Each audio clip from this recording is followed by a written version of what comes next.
Hello, I'm Harley Schlanger with our weekly dialogue with Hola, soy Harley Schlanger, con el diálogo semanal con Helga Sepp-LaRouche, la fundadora y presidente del Instituto Schiller. Hoy es el 28 de abril del 2021. Helga, es obvio de que estamos entrando en un peligro muy serio de que estalle la guerra y hay varios puntos candentes, hay varios frentes, se está poniendo mucha presión, especialmente proveniente de Washington, Londres, Bruselas, en contra de Rusia y China, pero también de Irán, Siria, Yemen. Creo que el lugar para empezar es la advertencia del presidente Putin el 21 de abril de que cruzaron la raya y pareciera como si los gobiernos occidentales tienen la intención de desafiar eso. ¿Qué piensas de esto? Well, I think that it is actually horrifying how few people Creo que es realmente espantoso ver cuán pocas personas son conscientes del grave peligro en el que se encuentra la existencia de la civilización. Hay algunas voces que advierten de una guerra nuclear.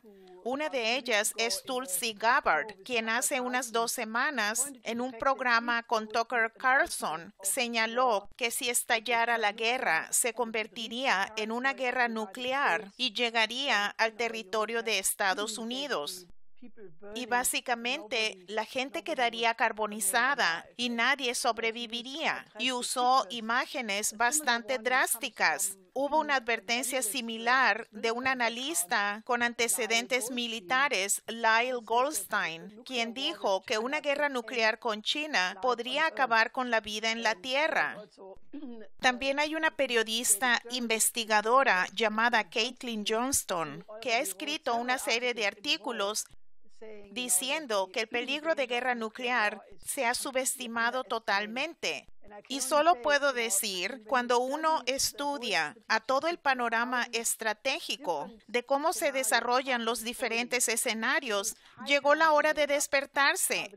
Ahora, la confrontación con Rusia claramente va en la dirección de un cambio de régimen en contra de Putin, en China en contra de Xi Jinping, pero también afecta a prácticamente cada fuerza que pareciera que no se ha comprometido a adoptar las reglas basadas en las normas de la OTAN.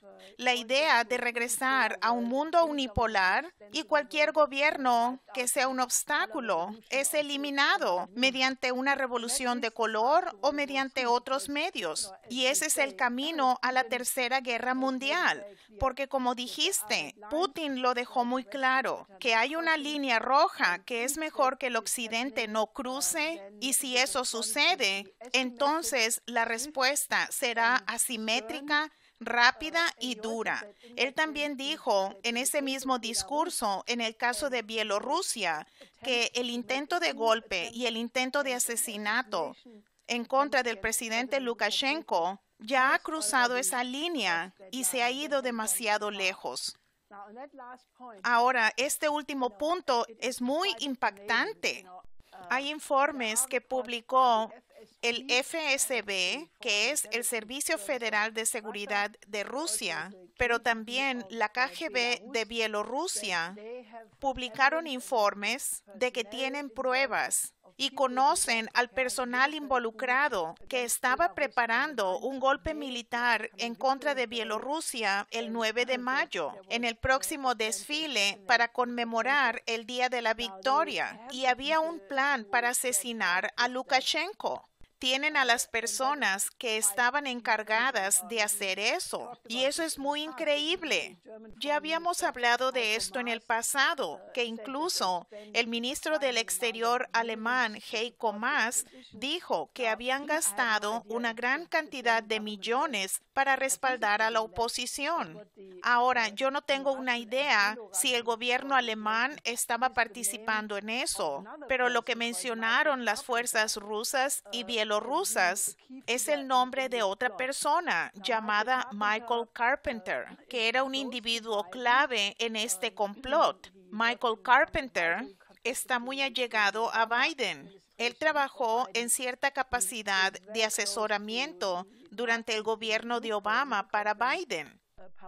Él está muy conectado con los nazis en Ucrania, porque cuando el vocero del Parlamento, Andrei Parubi, vino a Washington en el 2018, fue Michael Carpenter quien lo acompañó. Y cuando le preguntaron, ¿no sabes que esta persona tiene un perfil nazi de extrema derecha? Él dijo, no, él es un gran patriota. Carpenter ahora está trabajando con el Consejo Atlántico y con el Centro Penn Biden para la diplomacia y el compromiso mundial, y se le debe investigar. Porque si hay algo, y yo no digo que esto sea investigado totalmente, pero si se tiene que prácticamente el presidente de la segunda potencia nuclear, que posee más de 6,000 ojivas nucleares, básicamente acusa al otro presidente de la otra potencia nuclear, que tiene casi la misma cantidad de misiles nucleares. Esto es algo serio. Esto es el tipo de cosas que suceden antes de las guerras mundiales. Y naturalmente, si ves a los medios occidentales, esto es increíble. Si uno escucha, por ejemplo, en la radio alemana, Deutschlandfunk, tuvieron un programa sobre esto, creo que esta mañana, y el periodista dijo, oh, esto es solo propaganda de Bielorrusia. Lukashenko quiere cambiar la constitución para mantenerse en el poder para siempre. Así que ellos descartan esto completamente. Y yo creo que esto es un terrible Gleichschaltung. Esta fue la palabra que se usó durante el régimen nazi, cuando todos los medios de comunicación decían la misma cosa. Y se tiene ese tipo de influencia clara y visible de lo que la iniciativa Integridad, los compinches de la inteligencia británica, llamaría un grupo de agentes. Así que se está actuando de manera que si algo sucede, que es casi un intento de golpe, se descubre e inmediatamente la cobertura que se hace es para decir que no tiene importancia. Yo creo que esto es escalofriante y la gente se ha vuelto tan indiferente que pareciera que casi nada la va a despertar, pero pienso que nos encontramos en un polvorín. Ese fue uno de los puntos que hizo Putin, que todo mundo parece aceptar que este es un comportamiento legítimo. Este tipo de sanciones, este tipo de golpes y asesinato. También Carpenter tiene una relación estrecha con Biden. Él era un asistente de Biden cuando Biden estaba involucrado en el golpe en Ucrania en febrero del 2014. Y este fue otro de los casos, como parte de la raya que no se debe cruzar. Luego está esta historia estrambótica proveniente de la República Checa, culpando a Rusia por la explosión que ocurrió en el 2014. ¿De qué se trata esto, Helga? Well, this is a very nefarious story. Bueno, esa es una historia muy nefasta.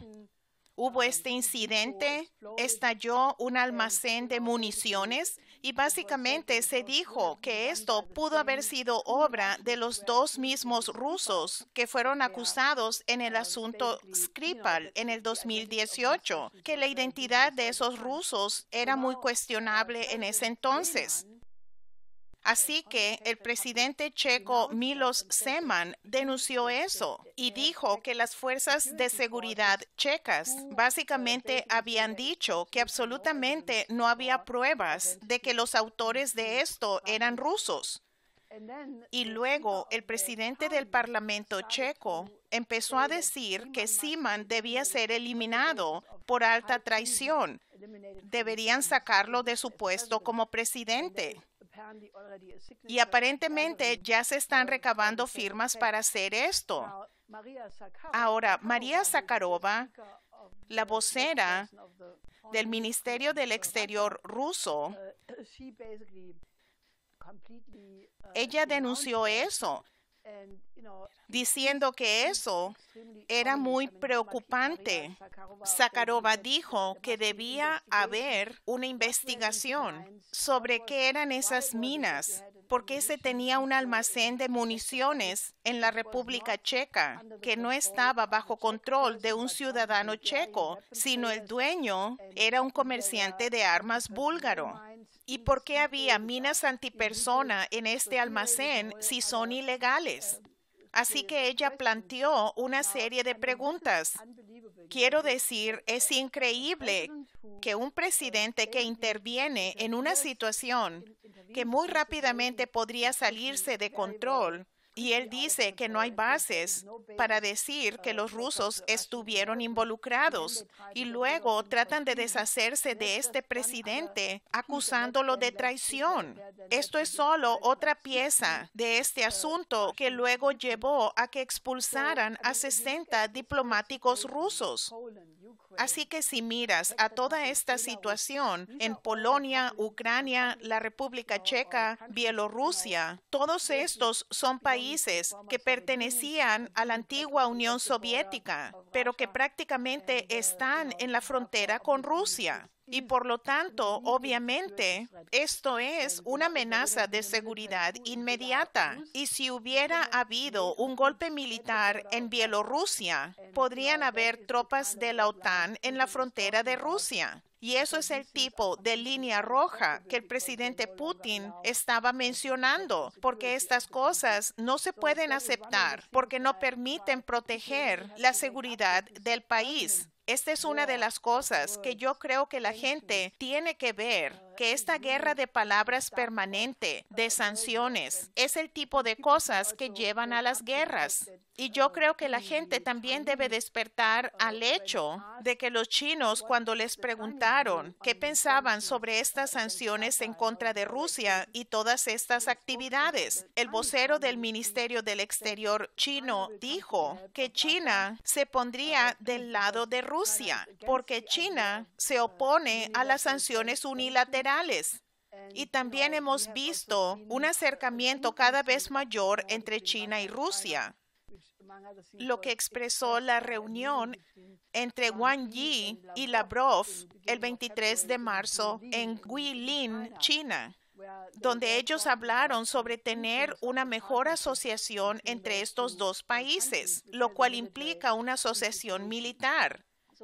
Así que estamos realmente mirando a algo que, si se sale de control, podría ser realmente el fin del mundo. Y no debemos olvidar que fue el dirigente del Comando Estratégico estadounidense, STRATCOM, el almirante Charles Richard, quien dijo en febrero que él había aconsejado al Pentágono que ya no había una probabilidad, sino una posibilidad de una guerra nuclear. Y ese mismo STRATCOM publicó un tuit la semana pasada en el que hablaron sobre la posibilidad de que cualquiera de estos conflictos podría recrudecerse rápidamente, y el adversario piensa que el uso de armas nucleares es la única opción que le queda. Eso está allí. Algunas personas lo han leído, lo toman y piensan sobre esto, y otros son completamente indiferentes. Y yo creo que debemos despertar a la gente, ya que estamos en una trayectoria muy peligrosa que se debe cambiar urgentemente. And as so often is the case,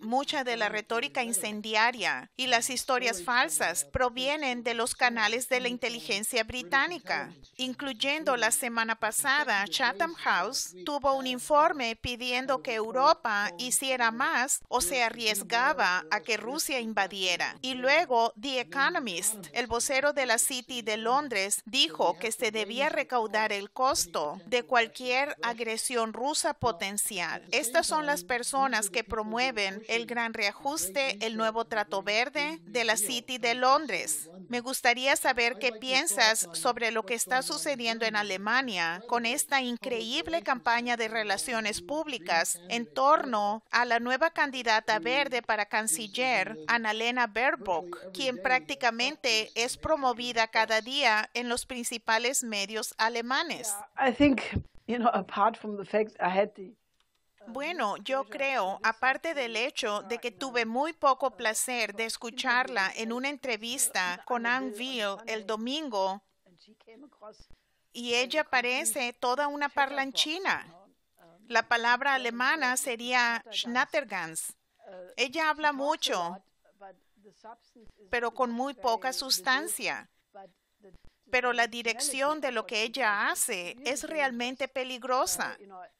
Yo creo que la idea de que ella ahora va en ascenso en las encuestas con los verdes, porque es joven, es una cara nueva, etcétera, eso podría ser un efecto a corto plazo. La gente no debe olvidarse de Martin Schulz, quien estaba ascendiendo en las encuestas, pero luego se derrumbó completamente. Y yo creo que lo mejor que le podría pasar al mundo y a Alemania es que esto le pasara a Baerbock también. Pero tal vez la gente está cansada de la falta de respuesta de la Unión Europea, del gobierno ante la pandemia, y en verdad quiere tener un cambio, algo como el efecto de la AfD, la Alternativa para Alemania. Pero la gente también debería ver a la sustancia. Hoy hubo un análisis interesante en RT Alemania. Yo solo lo miré rápido y me recordó de que uno debería leer el programa de los verdes, porque si recuerdas, hubo un cierto libro que no se leyó en los 20s y 30s y las consecuencias fueron horrendas. Lo que este artículo describe al analizar el programa electoral actual de los verdes, no hay nada nuevo, pero si se toma todo en conjunto, es bastante.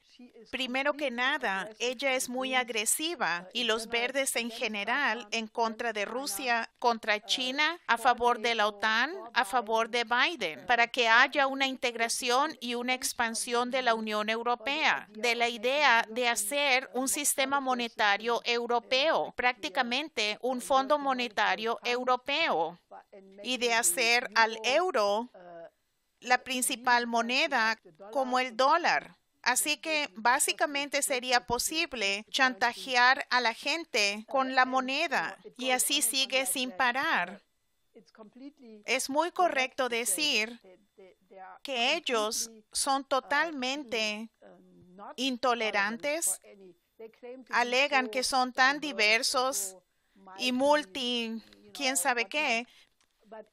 Pero si ven a su arrogancia hacia los países en desarrollo o hacia cualquier otra cultura como la de Rusia o China, por ejemplo, y el artículo hace una referencia interesante que lo que se entiende es el mal olor del pasado oscuro de Alemania.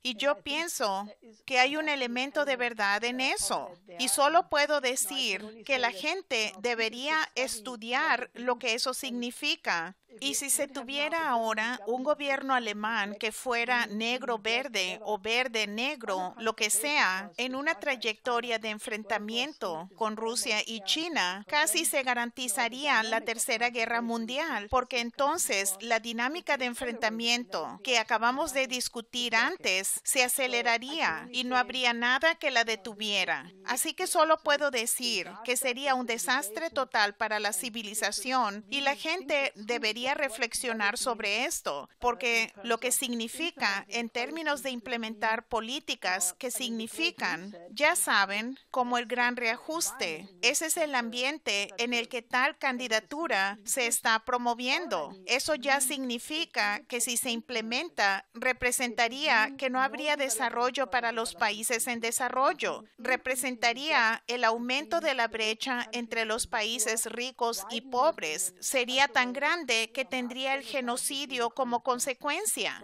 Así que creo que en este contexto no necesitamos otro Am deutschen Wesen muss die Welt genesen. El espíritu alemán va a curar al mundo, porque esa es la implicación de lo que estos verdes están diciendo.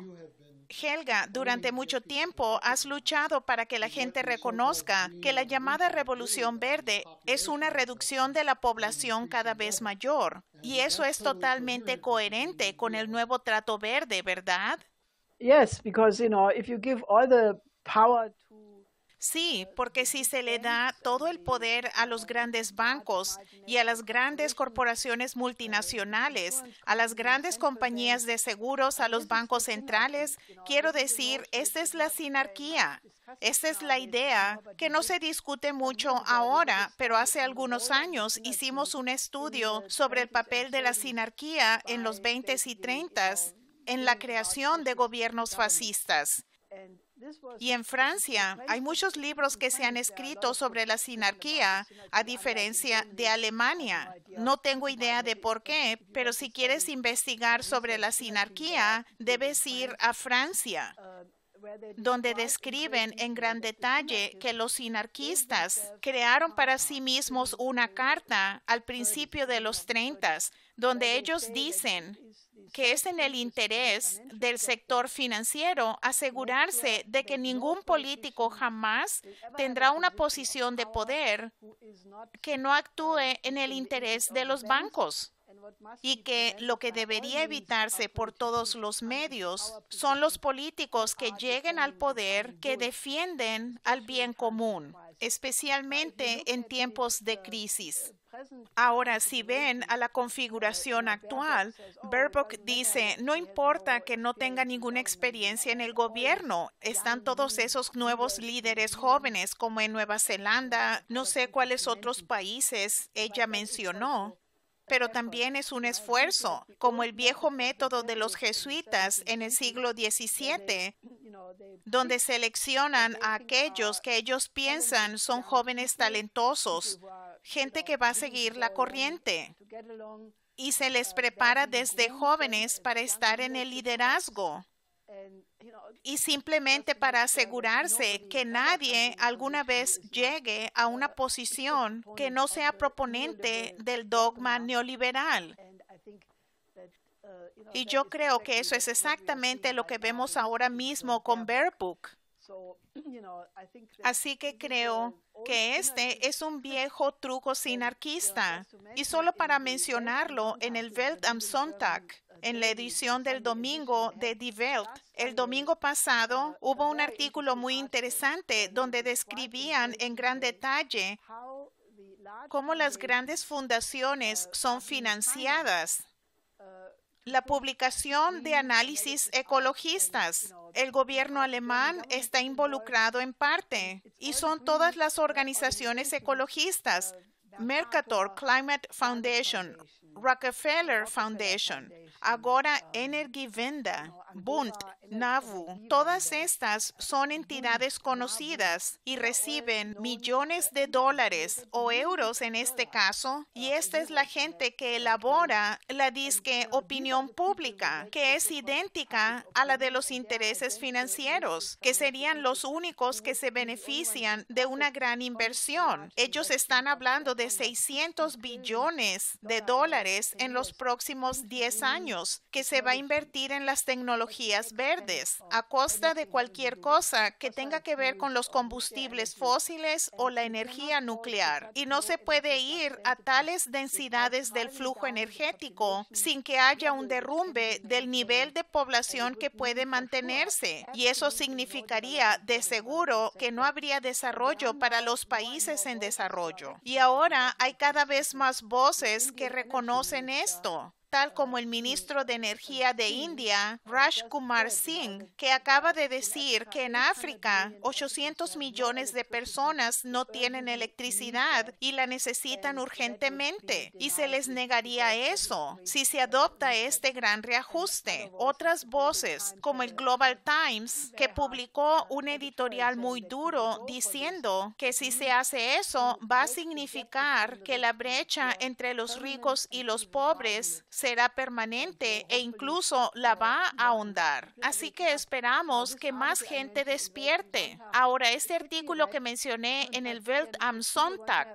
debe leerse, pero si la gente quiere un análisis a fondo de eso, nosotros publicamos un estudio sobre el gran reajuste, donde mostramos exactamente cómo esas operaciones se han establecido, cómo el Foro Económico Mundial de Davos patrocinó todo esto, que realmente es la toma fascista por parte de la oligarquía financiera. Lo que ellos harían es implementar a escala mundial la economía shaktiana, con el mismo resultado como sucedió bajo Hjalmar Schacht, el ministro de Economía de Hitler en primera instancia. Así que la gente debe despertar. No estamos en tiempos normales y el peligro es enorme. Well, Helga, we'll be playing a role in waking people. Nosotros vamos a jugar un papel en despertar a la gente, reuniendo a los que se oponen en una conferencia el 8 de mayo que va a abordar el peligro de la guerra del que estás hablando, de la despoblación, pero también lo que está sucediendo con el coronavirus. Mucha gente está permitiendo que su percepción sobre el peligro de estas cosas no exista debido al hecho de que la gente no confía en los gobiernos. ¿Qué nos puedes decir sobre la conferencia del 8 de mayo? Well, I mean, it will have basically two panels. Bueno, básicamente va a tener dos paneles. Uno será sobre la situación estratégica, donde ya tenemos participantes de muy alto nivel de muchos países a través del Atlántico y Asia. Y luego el segundo panel será sobre el trabajo del Comité para la Coincidencia de los Opuestos, que es nuestro esfuerzo para crear a un equipo antimalthusiano de personas que están luchando para lograr que haya un sistema de salud moderno en cada país en este planeta, que es lo que hemos estado diciendo desde el principio. Muchas personas recordarán de que casi no ha habido un programa donde no mencionemos la necesidad de tener un sistema moderno de salud en cada país. Mucha gente en Estados Unidos y en Europa ha puesto esto totalmente por un lado. Está diciendo no se deben usar cubrebocas y la pandemia es una invención y un complot de Rockefeller y Bill Gates. Pero de nuevo, mira este fenómeno mundial. Ahora en India hay una nueva cepa del virus que apareció muy rápidamente. En febrero, India tenía una tasa de infección de alrededor de 10,000 personas al día. Y ahora, durante la última semana, han tenido 360,000 infectados cada día.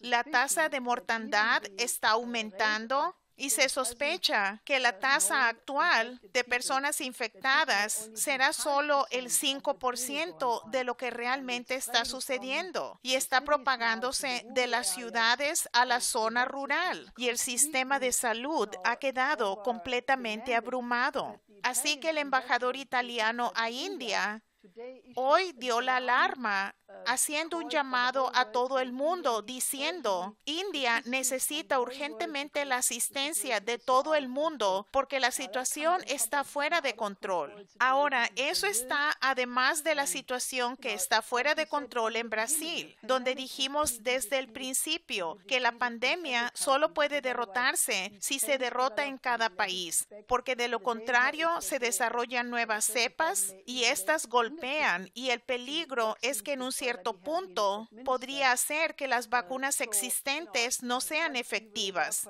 Así que lo que vamos a discutir, entre otras cosas, es cómo detener a la pandemia a través de crear un sistema de salud mundial, cómo detener a la hambruna mundial, que es enorme, especialmente en países como Siria, Yemen, pero también en Haití y en muchos otros países, pero los países golpeados por las sanciones. Así que exigimos que se eliminen todas las sanciones. Las sanciones son una forma brutal de guerra en contra de los más pobres, los niños, los ancianos, aquellos que realmente no se pueden ayudar a sí mismos.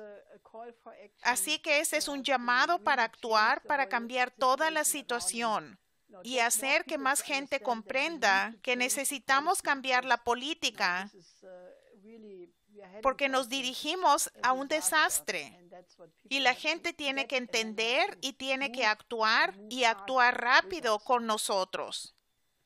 Nuestros espectadores pueden ir a la página del Instituto Schiller y registrarse para la conferencia. Hay mucho material, como tú mencionaste, está el folleto, El Gran Salto hacia atrás, que presenta una denuncia histórica y filosófica de las fuerzas detrás del genocidio y de la reducción de población de los últimos 200 años, pero especialmente desde 1960.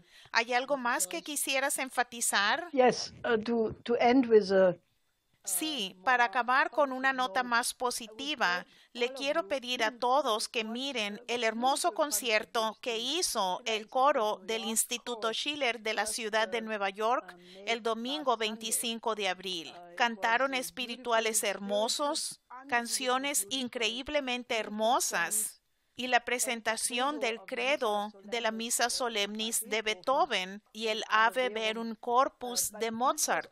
Y todo se hizo bajo las condiciones de la pandemia. Así que la gente ensayaba en lugares separados, pero luego presentaron por internet internacionalmente como un verdadero concierto y se hizo de una manera hermosa y muestra por qué se debe tener un renacimiento de la música clásica, porque la humanidad ha sido creada para ser hermosa, creativa y valiente, y necesitamos liberar a la gente de su opresión actual que toma muchas formas, y la mejor manera de hacerlo es mediante la música clásica. Así que por favor miren este concierto y circúlenlo, porque es un ejemplo del futuro que necesitamos crear. Gracias, Helga, por acompañarnos esta semana. Regístrense para la conferencia del 8 de mayo en la página del Instituto Schiller. Helga, hasta la próxima semana. Hasta la próxima semana.